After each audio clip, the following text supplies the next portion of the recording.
Amen bazalwane sekunjalo. I think it's time to go to church. It's Friday today. We're going to pray. Kuyolunga izinto ke bazalwane. Sesiya kuNkulunkulu siyokhuluma naye ukuthi kanti uNkulunkulu yini levimbili emva kweminyaka emingaka. Angikaze nje ngithi gozololo nje outside of South Africa. So ngiyobuza ukuthi kanti kuvaleni iluphi lolu dlawu olungaka oluvale iminyango ukuthi ingavuleki ukuthi umuntu akaphume esicefeni sase South Africa, ngoba uNkulunkulu wethu uNkulunkulu okufanele simthembele into ezinkulu nezincane futhi. So siyokhuleka bazalwane lehlano whilst izwe liye intweni zalo, thina siya kuye omdala kuneyinsuku siyombuza ukuthi kanti uNkulunkulu wena iplan yakhe ithini mase kunje. Siyombuza ngezinto esaziyo nathi ukuthi zingaphekwa amandla ethu kodwa siyamazi yena. Kade ngisho mina ngathi alukho udonga oluhlula umthandazo, alukho udonga olungadiliki ngomthandazo. Kwake kwasukuma inhlanya zakwa-Israyeli zazozungeza iJericho. Ngiyabona bazalwane iJericho lake laba comedy week because kwathiwa balizungeze ka-5 okwesithupha balizungeze ka-7. So kwakuvuka njalo ekuseni nje kuyozungezwa iJericho. But-ke uNkulunkulu onjalo ubulima izinto ezizenzayo eziningi la kaJesu ke bazalwane ziwubulima ezweni. Izinto ezizenza la kaJesu kunobulimana nje ongabe understand. Usikhumbuzo wathi ulehlanu zibe ziyophenduka kumanje nje njoba nawe uyilungisele nathi siyayilungiselela siyoyiphendula sobuya kusasa singamazombi. Thina ke bazalwane saya kuye. Kwasho omunye umama eshumayela wathi mawuye emthandazweni okhuluma lamazwi uthi zalunga izinto. Bazalwane thina izinto siyilungise kusithekini emthandazweni. Khulume noNkulunkulu wakho ongathengishi i-airtime okhuluma naye.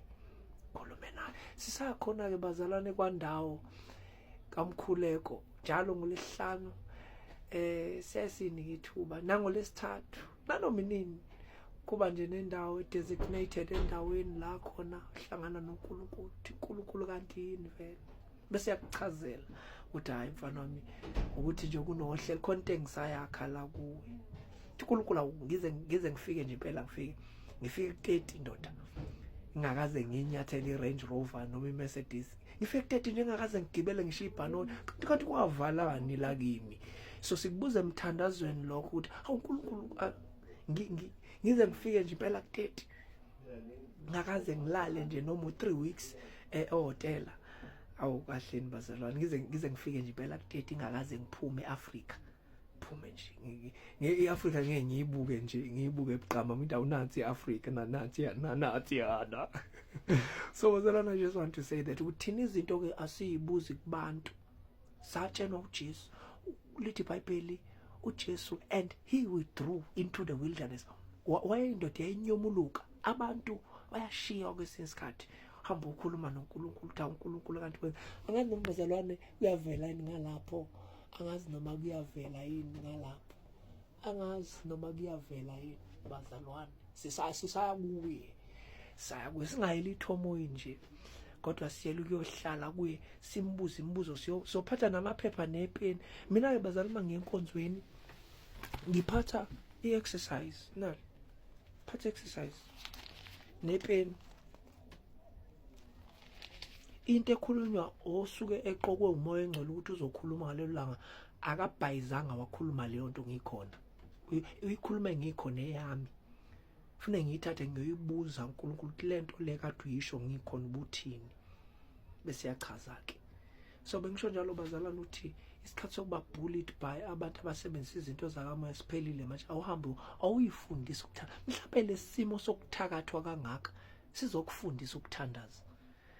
Thina abantwana baNkulunkulu izinto siyibuka ngenye indlela. But I wanted to say to you mzalwane wami, please give yourself this chance. Aku-attend imkhuleko. Ngiyabona ama-concerts, ama-music concerts niyobuka uNkulunkulu beni lapha nabame stage niba worship futhi nabo they they desire it. Uyabona ukuthi bayifuna lento ukuthi nonke ke seniyobheka yena ke nange ngena intombi emhlophe, insizwe emhlophe igqoka isuti, nombuka ke kuze kuphele 3 hours nimfutha akhukhumale kazabili.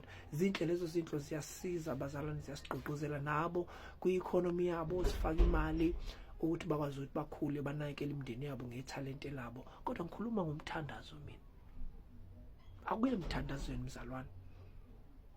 Umthandazo semqoka iyona lento yabo, ave ngikudinga yabo. Wena uhlala ubuka lama video, ngiyakudinga ukuthi ukhule enkosini. Wena sizosebenza siyesikhathini manje la khona abantu abamfunayo uNkulunkulu abamthandayo bephela, abantu bathanda ezinye izinto. So I really need you. Ngiyayibona ama video ama views are between 5 and 500. Yabona nje mawukuleyo number ungasali kulezo inamba zabantu ababukayo, please keep it up. But bekuyoba kuhle uma ukuthi lezi zinto izwayo uyayi-apply empilweni yakho, uyazenza. Yes, bekuyoba kuhle lezi zinto lezi engikhulumayo uyayi-apply, uyazenza, practice. Abusana ke into eziningi, apply. Manje challenge ukuthi ake ngiyenze lento, alukho udonga olungadiliki ngomthandazo. Asikho isimo esikwazi ukugolozela umthandazo. Mhlambe futhi isimo leso sibona kusuke ngasisi isimo sengaphakathi ngoNkulunkulu usuke edila nezinto engaphakathi, esebenzisa lesimo. Mhlaza phela lezi zinto engaphakathi kwena usibona sinqamuka, bese uyaxaya uthi hawu kanti bekwenziwani, kanti uNkulunkulu bekhona into besebenzisa leliva ukukhipha leliva elingaphakathi. Ingakho kufanele kube in tune kuze ungadlala abantu. Fike lapha uNkulunkulu uyidilela nawe, ofike lapha umuntu athi hayi umuntu wakini, kanti hayi uNkulunkulu nje uyidilela nawe. Washo uNkulunkulu wathi hayi unganyuki weJuda uyohlasela uIsrael phezulu. Imina owenzile ukuthi isizwe sakwa-Israel siphezulu sihlukane no-Israel usesouth, usanekulwa mungayi kulwa nomfowenu. Imina oyidalile lento yokuthi uJerobhoam abuse lapha enorth, wena Rehoboam ubuse la uJuda. Ngamtshela uSolomon uyihlo khulu, uyihlo ngamtshela ukuthi ngizowuthatha umbuso kodwa ngizomshiya noJuda noBenjamin, hambeke zonke lezi ezinye izizwe zo-10 ze-north. So bengifuna ukusho lawo mazwi bazalwane ukuthi isikhathi esibhekene naso isikhathi esidinga umthandazo. Mzalwane nami please ngiyakuncenga, vele sazogudla ngezambulo, sazogudla ngeimvuselelo, ziyazimvuselelo especially in Durban, massive revivals, school revivals. uNkulunkulu sazonginika amandla ukuthi sizenze lezo imvuselelo, sifundise intsha, bese siyakuthumela ukuthi hambe kulelo bandla olithandayo uyofunda nje, uyobuka, ukhule kulelo bandla, utshaleke kulelo bandla. Sijaha bazalwane ukwakha amasonto, into yamahedeni leyo. Ujaha ubiza abantu, uzobiza abantu futhi nalabantu babiza abantu abaqhamuka kwamanye amabandla. No, akulona ivangeli lelo, i-recycling lelo. Ingakho uhlale kuneyinkinga bese kugcine kufunakala imali ukuthi kusolve le inkinga. Akasakhonzwa kuNkulunkulu manje, sekukhonzwa inkinga. How cares imali kamfundisi, imali yabaholi, imali yetiye, imali yomcimbi, imali yemvuselelo. Uma kuyimvuselelo yakhe uNkulunkulu uzoyichaza. Uqhamuka umuntu nathi everything is paid up, you just show up. Makwe yakhe kwasho njalo ebandleni la ngakhula kwathiwa into kaNkulunkulu ayenziwa kanzima iyazenzakalela uyena yakhe nje. Uye goal uyena, uhlele goal uyena, umsebenzi awunawo uyena ozokunika ukuthi izongena kanjani indaba yephalishi. Mekubizile uNkulunkulu mntanami, ungalilingi uhamba ubuza abantu ukuthi uNkulunkulu uthini, buza yena. Makuthi hlala 40 years umbuza engakuphendula ukuthi ukubize endlelani, hlala ukubizele konke uhlale nje, uhlale naye. Ifake leyula yohlala edliwa zihlakaniphi njalo, yonke indawo la yakhona ihlakaniphi zidla ifa leyula. Ngiyathandazwa sayimthandazweni ke bazalwane, uNkulunkulu engathi anganibusisa kuLesihlanu. Thina siyathandaza ngoLesihlanu, siyathandaza. Usikhumbuzo kaShezilo for bookings and events, please invite me, I will come. Let us arrange in advance. 065 195 4135. Amen.